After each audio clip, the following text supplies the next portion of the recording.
할렐루야. 오늘도 하나님께 영광 돌리기 원하는 우리 과함의 모든 성도들에게 하나님의 풍성한 은혜가 임하실 줄 믿습니다. 저는 계속해서 금요예배의 금요 기도의 시간에 하나님의 숨결이 닿은 사람들, 즉 성령이 충만하여서 놀라운 역사를 일으킨 사람들에 대해서 살펴보고 있습니다. 이제 오늘은요, 가장 드라마틱한 변화를 일으킨 사람 바울을 살펴보려고 합니다. 아마 성령 충만한 사람 중에서 이렇게 드라마틱한 변화를 가진 사람은 없었을 것입니다. 교회를 박해하는 박해자에서 위대한 전도자가 되었습니다. 또한 복음의 수호자가 되었고, 이 바울을 통하여서 하나님의 놀라운 역사가 일어났다는 것, 우리 믿음의 성도들에게 부정할 수 없는 사실입니다. 그런데 우리가 바울을 생각하면 이 바울이 변화된 이유는 다메섹 도상에서 예수님을 빛으로 만났을 때 변화되었다, 여기까지 생각하기 쉽습니다. 그런데 성경을 자세히 살펴보면요, 예수님을 만난 것은 시작이었고요, 이 바울이 어떻게 완성이 되느냐, 성령 충만함으로 이 회심이 완성이 됩니다. 다메섹으로 가는 길에 강렬한 빛을 맞고 눈이 먼 사울은 사흘 동안 먹지도 마시지도 보지도 못했습니다. 그렇게 비통한 삶 가운데 있는 중에 우리 주님께서는 예수님의 제자인 아나니아를 통하여서 이 사울을 안수하게 하십니다. 그 사울을 안수할 때 아나니아가 이렇게 기도했습니다. 사도행전 9장 17절을 우리 함께 읽어볼까요? 사울아, 곧 내가 오는 길에서 나타나셨던 예수께서 나를 보내어 너로 다시 보게 하시고 성령으로 충만하게 하신다 하니. 아멘. 예수님께서 그 사울을 보셨고 그 사울에게 지금 무엇을 주시겠다고 하셨습니까? 성령으로 충만하게 하신다. 그 성령이 충만해지고 나서 사울이 어떻게 하냐면요, 바로 세례를 받습니다. 세례를 받는다라는 것은 무엇을 의미합니까? 우리 주 예수 그리스도를 나의 주로 고백한다라는 의미입니다. 이미 고린도전서 12장 3절에서 바울이 이렇게 말하지 않습니까? 함께 읽겠습니다. 성령으로 아니하고는 누구든지 예수를 주시라 할 수 없느니라. 아멘. 바울 스스로가 압니다. 그 성령이 나에게 임하였기 때문에 내가 예수를 주라고 고백할 수 있었다. 내 안에 그 성령 충만함이 있었기 때문에 내가 위대한 복음 전하는 자로 변할 수가 있었다라는 것을 바울 스스로가 알고 있었습니다. 성령이 임재하셨기 때문에 그리스도인들을 죽이려고 했던 그 바울이 이제 그 예수님을 전하는 위대한 복음의 증거자가 되었고 또 복음의 수호자가 되었습니다. 그런데 우리가 또 한 가지 기억해야 될 게 있습니다. 정말 중요한 한 가지입니다. 우리가 앞서 살펴본 시간에 스데반 집사님을 기억하실 겁니다. 스데반 집사님이 그 고통스러운 돌에 맞으면서 마지막에 했던 기도가 무엇이었습니까? 하늘을 우러 바라보며 이렇게 기도하였습니다. 주여, 이 죄를 그들에게 돌리지 마옵소서. 이 죄를 그들에게 돌리지 마옵소서라고 할 때에 그 자리에 있었던 사람이 누구였습니까? 사울이었습니다. 청년 사울이 그 자리에 있었습니다. 그래서 성 어거스틴은 이 스데반의 순교를 묵상하며 강단에서 이렇게 설교하였습니다. 함께 읽겠습니다. 스데반이 땅에 엎드려 자기를 돌로 치는 자들을 위해 핏빛 중보 기도를 올려드렸을 때 하나님께서 그 기도를 들으시고 사울이라는 가장 지독한 핍박자를 바울이라는 가장 위대한 사도로 바꾸어 주셨다 라고 설교하였습니다. 스데반의 그 기도가 있었기 때문에 바울이라는 위대한 복음 증거자가 나타날 수가 있었습니다. 하나님께서는 스데반의 그 기도를 들으시고 스데반을 함께 돌로 치고 있었던 그 사울의 마음을 변화시키고 성령 충만하게 하여서 놀라운 기적을 일으켜 주셨던 것입니다. 우리가 기억해야 될 게 있습니다. 아무리 안 바뀔 것 같은 사람들이 생각했을 때 바울은 절대 안 바뀔 것이라고 생각했어요. 그래서 바울이 사도들 앞에 나타났을 때 믿지를 않았어요. 당신이 어떻게 변화될 수가 있겠습니까? 당신이 그렇게 예수 그리스도를 믿는 사람들을 핍박하였던 사람인데 어떻게 변화될 수 있습니까? 믿지 못했어요. 사람은 하지 못해요. 그런데 성령께서 임하시면 하신다는 것입니다. 근데 그 성령이 임하는 조건이 무엇이었습니까? 스데반의 기도가 있었습니다. 여러분, 우리가 기억해야 될 것은요, 변하지 않을 것 같은 사람도요, 성령께서 만지시면 변화합니다. 내 원수 같은 사람이 있으십니까? 변하지 않을 것 같은 완강한 가족이 있으십니까? 아니, 때로는 내가 변하지 않을 것 같습니까? 하나님께 기도하시기 바랍니다. 기도하시면 사울도 위대한 복음 전도자 바울로 변화되고, 그에게 성령 충만할 때에 하나님께서 그를 통하여서 놀라운 역사를 일으키신다라는 것을 믿으시기 바랍니다. 그러니 우리도 어떠한 상황에서도 기도를 멈추지 않고 성령의 도우심을 간구하며 살아가시길 바랍니다. 이제 이 성령의 숨결로 회심한 바울은 복음을 전하는 위대한 전도자가 되었고, 또 복음을 수호하는 사람이 되었습니다. 가는 곳마다 복음을 선포하였고, 또 복음을 잘못 믿고 있는 사람들이 있다라면은 진리가 무엇인지 밝히 알려주었습니다. 그것이 모든 서신서의 내용이었습니다. 복음을 처음 전했을 때는 그들이 잘 믿었지만 자꾸만 잘못된 복음을 전하는 사람들이 있었습니다. 이 잘못된 복음을 전하는 사람들은 이단이기도 하였고, 또한 아직 익숙한 것을 버리지 못했던 사람들입니다. 사실 이단들도 마찬가지입니다. 이단들이 하는 말들은요, 세상의 잣대를 가지고 하나님의 진리를 말합니다. 그리고 또한 이 당시에 문제가 됐었던 유대인의 율법주의를 가지고 예수 그리스도를 이해하던 사람들이 있었습니다. 이미 예수 그리스도께서 이 땅에 오시어서 우리에게 진리를 알려주시고 우리가 마땅히 나아가야 될 길을 알려주었음에도 불구하고 이전의 세상의 모습대로 살아야 된다, 이전에 행하던 대로 해야 된다라고 하면서 진리를 어지럽히는 사람이 있었습니다. 그 사람들에 대해서 바울은 정확한 진리를 알려주면서 복음을 수호하였습니다. 어찌 보면은요, 예수 그리스도께서 이 땅에 오셨고 우리의 죄를 씻어주셨고 진리를 알려주시고 우리가 마땅히 나아가야 될 길을 알려주었음에도 불구하고 세상은 여전히 성도들을 흔들고 있었다는 것입니다. 세상은요, 언제나 우리 믿음의 성도들을 흔듭니다. 세상은 어쩔 수 없습니다. 이 세상은 이미 악에 속해 있기 때문입니다. 우리는 이 세상을 살아가면서 그리스도인의 길을 걸어가야 됩니다.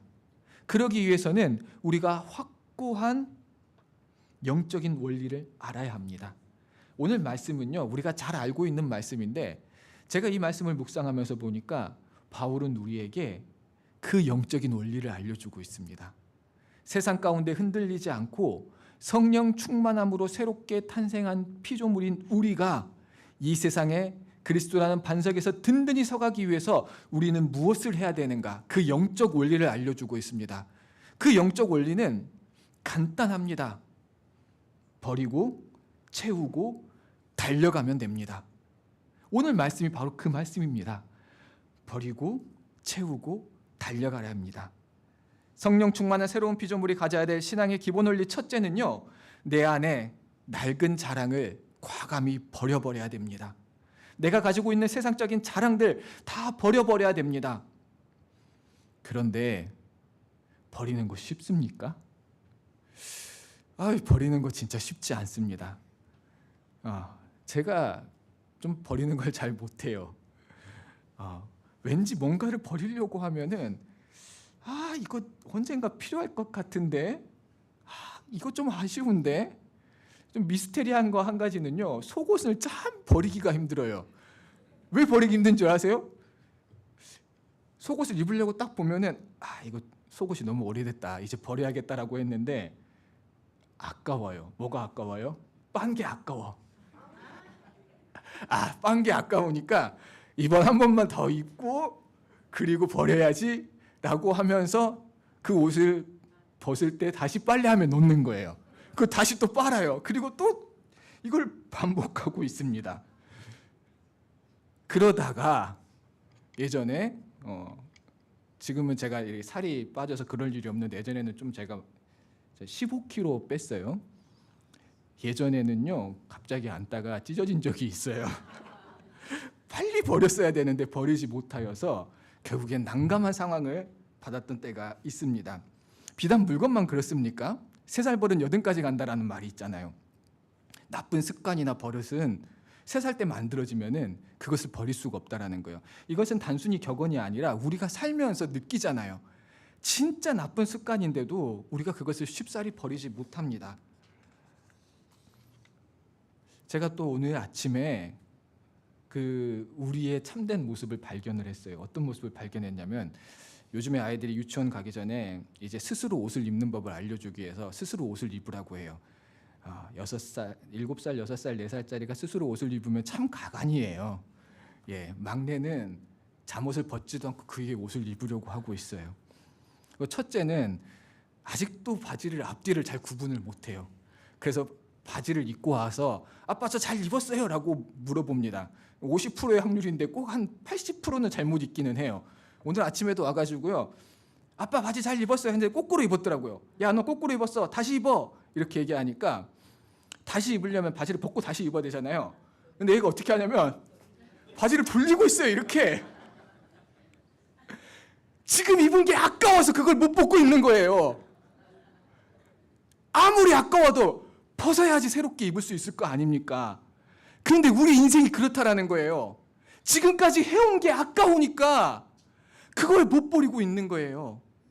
세상에서 내가 쌓아온 스펙이 아까우니까, 세상에서 내가 쌓아온 권력이 아까우니까, 세상에서 내가 쌓아온 부가 아까우니까 예수 그리스도를 따라야 되는데 세상에 한 발자국 거치고 있다라는 것입니다. 우리의 인생이 어찌 보면은 그 어리석어 보이는 아이와 똑같은 모습을 하고 있을 때가 있습니다.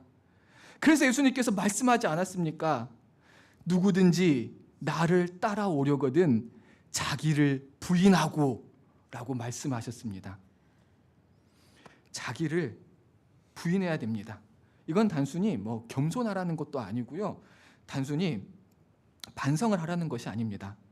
이제 내가 예수 그리스도를 만났다라면은, 예수 그리스도가 나의 구원이시고 진리라는 것을 깨달았다라면은, 내가 세상에 있는 것들, 내가 세상에 좋아했던 것들, 내가 세상에 따르던 가치관들, 이것들을 담대하게 버리라는 것입니다. 거꾸로 입은 바지를 억지로 돌리려고 한다고 해서 돌려질 수가 없습니다. 예수 그리스도를 따르기 위해서는 우리가 과감하게 버려야 될 것이 있습니다.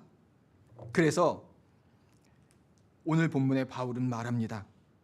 자신이 평생 쌓아올린, 자신이 자랑으로 여길 만한 그 모든 것들을 어떻게 여긴다라고 했습니까? 무엇이든지 내게 유익하던 것을 내가 그리스도를 위하여 다 해로 여긴다라고 했습니다. 그리고 더 심하게 표현하여서 8절에서는 그것을 배설물로 여긴다. 이 배설물이라는 단어, 이 단어는요, 성경이니까 배설물이지 똥이라는 말이에요. 똥이나 음식물 쓰레기 같이 정말 필요 없는 곳을 여긴다라는 거예요. 그런데 그가 오물로 여겼던 것이 무엇이었습니까? 오늘 우리가 읽지 않았지만 빌립보서 3장 5절에서 6절 말씀을 함께 읽어보겠습니다. 나는 8일 만에 할례를 받고 이스라엘 족속이요 베냐민 지파요 히브리인 중에 히브리인이요 율법으로는 바리새인이요 열심으로는 교회를 박해하고 율법의 의로는 흠이 없는 자라. 아멘. 8일 만에 할례를 받았다라는 것, 율법에 적혀 있는 그대로 나는 할례를 받았고 이스라엘 족속이고 베냐민 지파고 히브리인 중에 히브리인이다. 이 이야기를 왜 하냐면요, 할례를 받아야지만이 구원을 얻는다라는 할례파 성도들이 이 빌립보 교회에 가서 할례를 주장하였기 때문입니다. 그리고 나는 그렇게 할례를 받았던 사람이고 나는 율법적으로는 바리새인이다. 너희가 자꾸 율법을 잘 안다라고 하는데 바리새인인 나보다 더 율법을 잘하는 사람이 있느냐? 내가 그 율법을 너무나 잘 알고 있었기 때문에 내 열심으로는 교회를 박해까지 했던 사람이고 그 율법의 의로는, 율법에 말하는 그것으로는 나를 흠잡을 것이 없는 사람이다. 다시 말해, 너희가 말하는 세상의 기준에서는 나는 더할 나위 없이 더 스펙을 갖추고 있는 사람이다.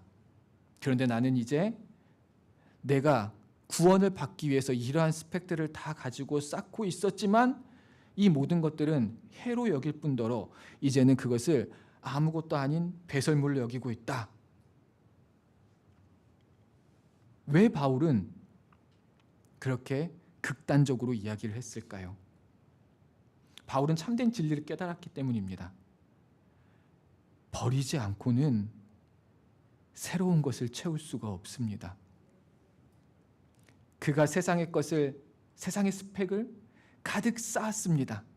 그것이 나를 구원해 줄 것이라고 생각하고 내 율법의 의가 나를 구원해 주실 것이라고 생각했습니다. 그러나 예수 그리스도를 만나보니 내 율법의 의로 말미암는 것이 아니라 예수 그리스도의 보혈로만 내가 구원을 받을 수가 있구나, 예수 그리스도를 믿는 믿음으로만 내가 의롭다 여김을 받을 수 있구나, 이거를 깨달았기 때문입니다.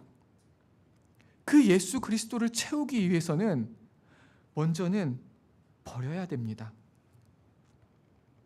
여러분, 우리도 예수 그리스도를 믿는다라면요, 우리 안에 있는 것들을 먼저는 다 버려야 됩니다. 여전히 버리지 못한 무언가가 여러분 손에 있습니까? 세상에서 이룬 성공, 남들보다 더 많이 배운 지식, 때로는 심지어 교회 안에서 내가 남들보다 더 열심히 하기 때문에 내가 교회의 기득권이야라고 하는 그런 교만한 마음이 혹시나 내 마음 가운데 있습니까?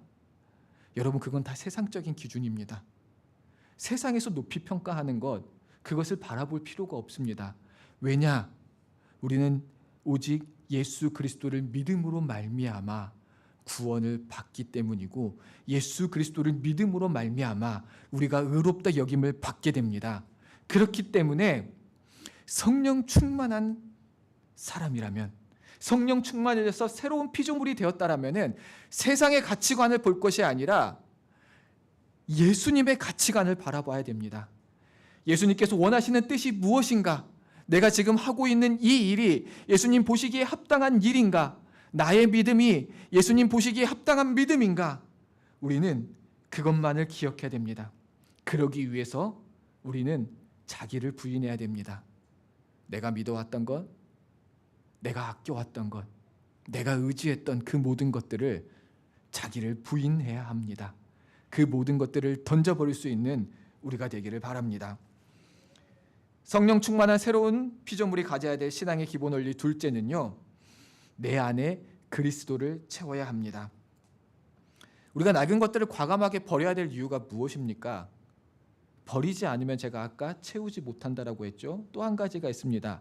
우리가 버리지 않으면은 제 기능을 감당하지 못할 때가 있습니다. TV나 매스컴에 보면은 가끔 그런 이야기가 나오죠. 쓰레기집에서 사는 사람들. 우리가 보기엔 다 쓰레기고 고물인데 그거를 집에다가 저장하는 사람이 있어요. 이 전문적인 말로 저장 강박증입니다. 이 저장 강박증을 가진 사람들은 왜 이걸 저장하고 있습니까? 언젠가 쓸 것 같아서요. 길에서 보이는 이 쓰레기들이 언젠가 쓸 것 같아서 그것을 저장하고 있습니다. 그런데 실제로 그 사람들의 삶을 보면 어떻습니까? 집이 집의 기능을 하지 못해요. 겨우 사람 하나 지나가는 길만 만들어 놓고, 어떤 경우에는 잠잘 곳도 없어서 거의 이렇게 기대다시피 잠을 자는 사람들도 있습니다. 욕조까지, 욕실까지 쓰레기가 가득 차서 씻지도 못하는 경우가 있습니다. 그리고 그런 고물들이 있기 때문에 벌레는 당연히 많이 있겠지요. 결국에 그 버려야 될 것을 버리지 못함으로써 그 집의 기능을 상실해 버립니다. 제가 그렇게 쓰레기집은 아니지만 저도 그럴 때를 느낄 때가 있습니다. 애들 물건이 막 많다 보니까 버리지 못하고, 이거 또 언젠가 쓸 것 같은데, 애들이 이거 언젠가 이 장난감 가질 것 같은데 막 하다 보니까 작은 방이 좀 쌓여 있어요. 꼭 필요한 것을 찾아야 될 때 난감합니다. 그래서 찾다가 포기할 때가 있습니다. 버리지 못하면은요, 제 기능을 못할 수가 있습니다. 우리의 영적인 삶도 마찬가지입니다. 하나님께서 우리를 창조하셨을 때 하나님이 우리를 어떻게 창조하셨습니까? 그 코에 하나님의 생기를 불어넣어 줬습니다. 하나님의 성령 루아흐가 우리 가운데 들어왔을 때 우리가 생명이 되었습니다. 그래서 사람은요, 하나님과 동행하도록 창조되었습니다. 그래서 고린도서 3장 16절에 이렇게 말씀하지 않습니까? 너희는 너희가 하나님의 성전인 것과 하나님의 성령이 너희 안에 계시는 것을 알지 못하느냐. 아멘. 하나님의 성령이 우리 가운데 있도록 창조되었지만 우리의 죄악으로 말미암아 하나님의 영이 더 이상 우리와 함께 할 수가 없었습니다. 그리고 우리의 죄를 씻어야지만 성령께서 오실 수 있기 때문에 예수 그리스도께서 이 땅에 오셨고 그 보혈의 피로 우리의 죄를 씻어 주셨고 우리 안에 다시금 성령이 거하게 되셨습니다. 우리의 죄가 씻겨나가지 않는다라면, 우리의 지난날의 모습이 버려지지 않는다라면 우리는 채울 수가 없습니다. 우리 안에 성령이 임재할 수가 없습니다. 우리가 깨끗해지지 않는다라면은 하나님께서 우리 안에 거하실 수가 없습니다. 그렇기 위해서 우리는 이제 먼저 버렸다라면은 채울 것을 채워야 합니다. 채울 것은 무엇으로 채웁니까? 이 바울은 어마어마한 스펙을 가진 사람입니다. 오늘 말씀에서 찾아보지는 않았지만 히브리인 중에 히브리인이었고 또한 율법으로는 바리새인이었고 또 그는 어떤 사람이었습니까? 가말리엘 문화에서 배움을 받았던 그 당시 최고의 랍비로부터 배움을 받았던 사람이었습니다. 그리고 그의 신분으로는 산헤드린 공의회 회원이었습니다. 그는 자기의 스펙을 정말 영적 강박처럼 다 쌓아왔던 사람입니다. 그러나 그것이 오히려 이제 나에게는 아무것도 아니고 배설물로 여겼습니다. 그 배설물로 여기는 이유에 대해서 8절과 9절에서 이렇게 말합니다. 내가 이 모든 것을 배설물로 여김은 그리스도를 얻고 그 안에서 발견되려 함이라. 아멘. 바울은 이것을 다 벗어버리고 무엇을 얻겠다라고 했습니까? 그리스도를 얻겠다라고 했습니다. 내 안에, 나의 방 안에 세상에 버려야 될 쓰레기와 고철들이 가득한 것이 아니라 내 안에서 예수 그리스도가 발견되는, 하나님이 나를 보시고 네 안에 예수 그리스도가 있구나라는 것을 알게 되는 그 삶을 살기 위해서 나의 지난날의 것을 다 버렸다라는 것입니다. 우리가 먼저 버리면은요, 그 안에 채워야 될 것은 진리이신 예수 그리스도입니다. 공동번역에서는 그래서 그 안에서 발견되려 함이라를 어떻게 번역을 했냐면 의역을 한 거죠. 그리스도와 하나가 되려는 것입니다. 우리가 이제 채워야 될 것은요, 내 안에 그리스도가 있고 내가 그리스도 안에 있음으로 말미암아 우리 주 예수 그리스도와 하나가 되는 완벽한 연합의 삶을 살아야 합니다. 그러기 위해서 우리는 과거의 모든 자랑을 다 벗어버리고 참된 진리를 내 안에 가득 채우는 것입니다. 그래서 예수님께서는 제자들을 향해서 이렇게 말했습니다. 누구든지 나를 따르려거든 자기 자신을 부인하고 그 다음에 뭐라고 했습니까? 자기 십자가를 지고 나를 따르라 라고 했습니다. 자기 십자가를 지고 내 안에 예수 그리스도를 채운다라는 것은요, 내가 예수님을 믿는다라는 것은 단순히 이제 믿겠습니다 결단이 아니에요. 자기 십자가를 져야 됩니다. 예수님이 내 안에 있다라는 것은요, 내가 이제 예수님께서 가셨던 그 길을 따르기 위해서 그것이 내 십자가라 할지라도, 그 길이 고난의 길이라 할지라도 예수님께서 그 길을 가셨기 때문에 나도 그 길을 따르노라. 내 안에 예수님을 가득 채우기 위해서 우리가 해야 될 것이 무엇입니까? 각자의 십자가를 지고 나가야 됩니다. 예수님께서 우리에게 보여주신 희생, 예수님께서 우리에게 보여주신 섬김, 예수님께서 우리에게 보여주신 사랑, 그 모든 것들이 우리 안에 가득 차 있어야 합니다. 그리고 이 모든 것들이 가득 찰 때 과거를 버렸고 내 안에 그리스도를 채웠다라면 우리는 어떻게 살아야 됩니까? 성령 충만한 피조물이 가져야 될 신앙의 기본 원리 셋째는요, 부르심의 표대를 향하여 끝까지 달려가야 합니다.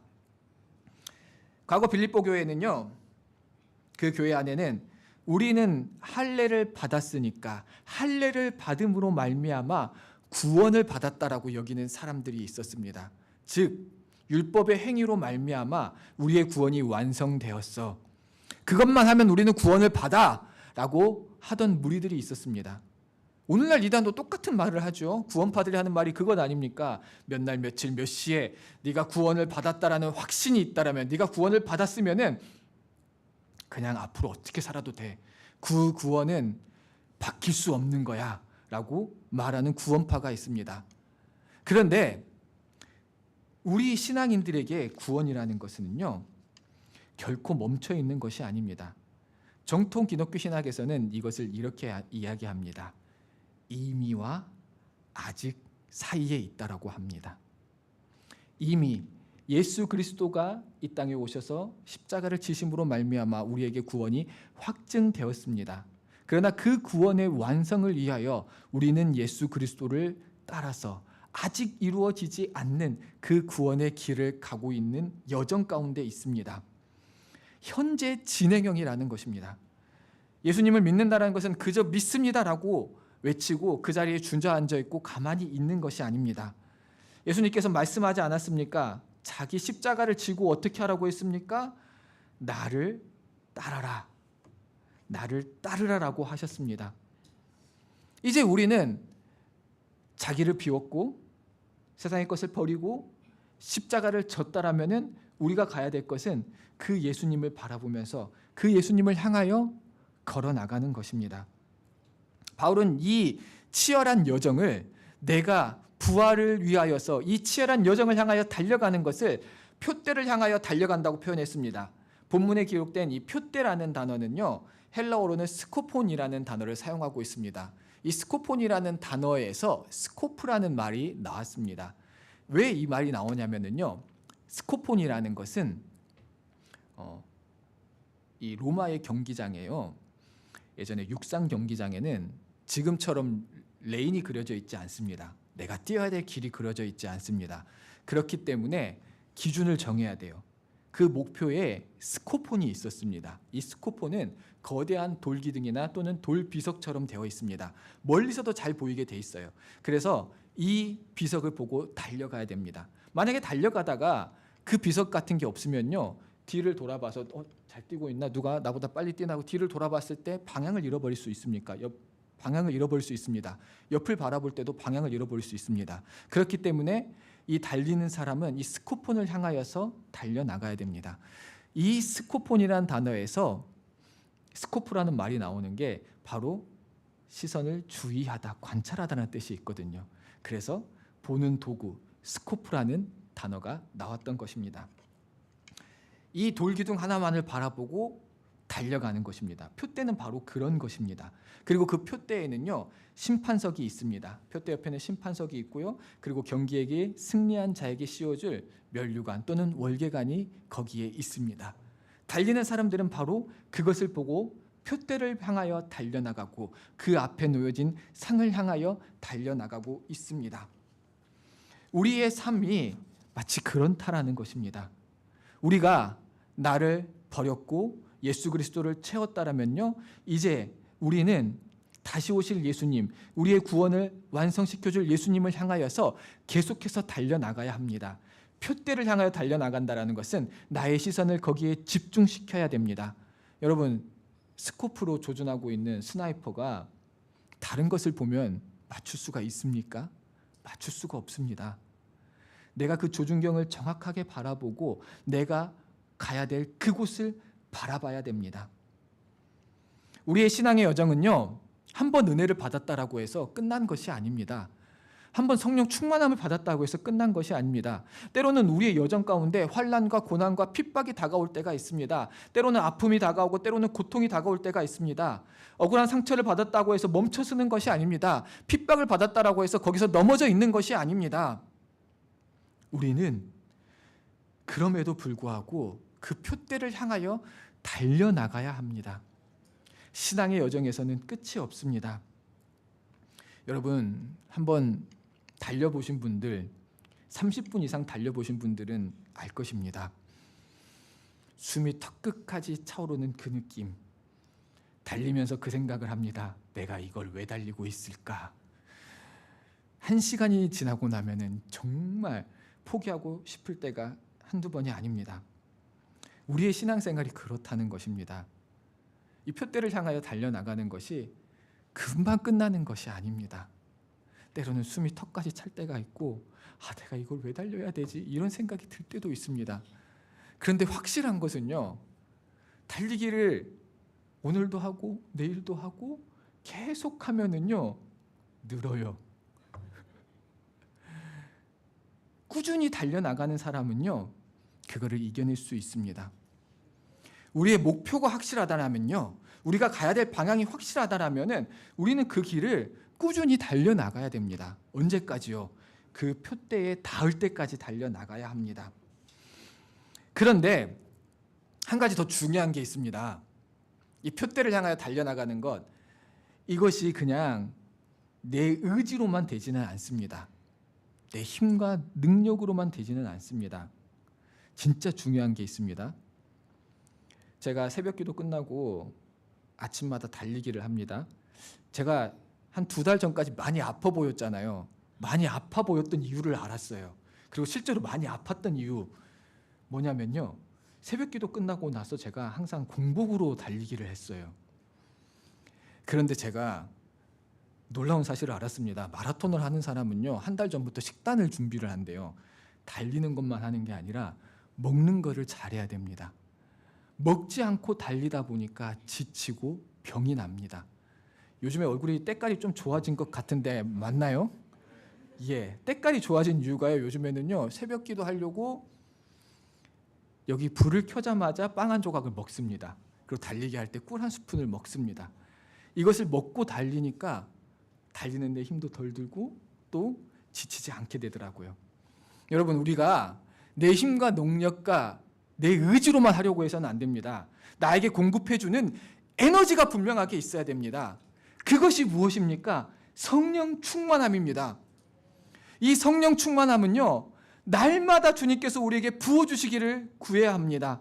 성령께서는 우리 안에 계십니다. 그런데 우리가 이 달리는 여정, 표대를 향해 달려가는 여정을 이기기 위해서는요, 우리는 날마다 성령 충만함을 구해야 됩니다. 성령이 주시는 힘으로 말미암아 때로는 힘든 길을 갈 때도 있고 때로는 숨이 턱끝까지 올라찰 때도 있다 할지라도 그 달려나갈 힘을 주시는 분은 우리 성령 하나님이심을 우리는 기억하시길 바랍니다. 주님께서 우리에게 새로운 영적 호흡을 주실 줄 믿습니다. 그때에 아무리 힘든 길이라 할지라도 우리의 십자가를 지고 표대를 향하여 달려나가게 될 줄 믿습니다. 그런데 더 중요한 것이 있습니다. 더 중요한 것이 무엇입니까? 달리는 데는 동기가 있어야 됩니다. 오늘 사도 바울은 무엇라고 말했습니까? 부르심의 상을 위하여 달려나간다라고 했습니다. 세상에 운동을 하는 스포츠 선수들을 세상의 상을 위하여서 그렇게 열심히 준비합니다. 그렇게 힘든 일을 다 이겨냅니다. 그런데 이 세상의 상은 어떻습니까? 세상에 받는 면류관은 어떻습니까? 썩어 없어질 것입니다. 그런데 지금 바울이 바라보는 것은 무엇입니까? 영원한 부활의 소망을 바라보고 있습니다. 우리의 부르심의 상은요, 영원한 것입니다. 이 영원한 것을 위하여 우리는 달려나가는 것입니다. 그 소망, 주님께서 주실 소망을 우리가 품고 있을 때 우리는 끝까지 달려나가게 될 줄 믿습니다. 그 소망이 저와 여러분 가운데 있기를 간절히 축원합니다. 이제 말씀을 맺겠습니다. 우리 모두 하나님의 숨결이 닿아 새로운 피조물로 변화되었음을 믿습니다. 이제 우리는 이 3가지 신앙의 원리를 기억하시길 바랍니다. 우리가 버려야 될 것을 과감히 버리시길 바랍니다. 내 영혼을 병들게 하던 나의 영적인 강박을 버리고 세상의 헛된 자랑을 버리고 내가 의지하는 것을 버리고 나의 의를 버리시길 바랍니다. 그리고 그 버려진 자리에 예수 그리스도의 십자가를 채워 넣으시길 바랍니다. 주님께서 우리에게 보여주셨던 그 사랑을 채워 넣으시길 바랍니다. 그 희생, 그 겸손, 그 섬김을 채워 넣으시길 바랍니다. 이제 우리 주 예수 그리스도를 내 안에 가득 채웠다라면은 우리에게 주시는 영원한 소망을 향하여 그 표대를 향하여 끝까지 달려나가시길 바랍니다. 내 시선을 다른 곳에 두지 않고 그 표대를 바라보시길 바랍니다. 주님이 공급하시는 힘으로 말미암아 날마다 성령 충만함으로 이겨내시길 바랍니다. 또한 우리가 그 하나님의 소망을 바라보고 영원한 소망을 바라보고 달려나가시길 바랍니다. 여러분, 믿음의 여정이 혹시나 지치지 않았습니까? 때로는 상처받고 주저앉고 싶지 않으십니까? 내 힘으로 달리다가 영적인 공복감에 시달리고 있지는 않습니까? 오늘 이 밤 우리를 일으켜 세워주실 보혜사 성령님을 의지하시기 바랍니다. 과거의 아픔과 과거의 세상에 의지했던 모든 것들을 다 버리고 참된 진리이시고 또한 참된 소망이신 예수 그리스도를 내 안에 가득 채우시고 부활의 소망을 향하여 끝까지 달려나갈 수 있는 우리 모두가 되시기를 간절히 축원합니다.